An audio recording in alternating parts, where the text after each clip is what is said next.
आज अधिक महिन्यातील पौर्णिमा आणि आजच्या दिवशी जर आपण काही उपाय केले तर त्याचं फळ हे आपल्याला अधिक पटीने मिळतं।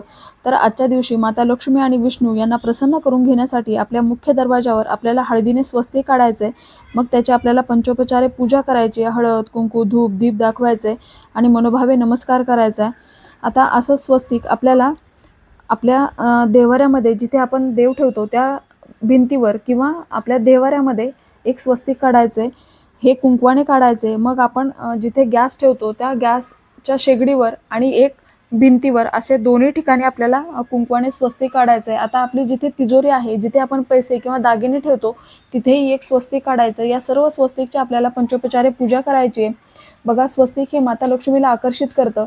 आता या दिवशी आणखीन कुठल्या सेवा करायच्या, कुठे दिवा लावायचा, दिव्याचं काय महत्त्व आहे आणि संपूर्ण दिवस कसा साजरा करायचा याबद्दलचा संपूर्ण डिटेल व्हिडिओ आपल्या चॅनलवर आहे। खाली दिलेल्या लिंकवर क्लिक करून तोही नक्की बघा। सर्वांना श्री स्वामी समर्थ।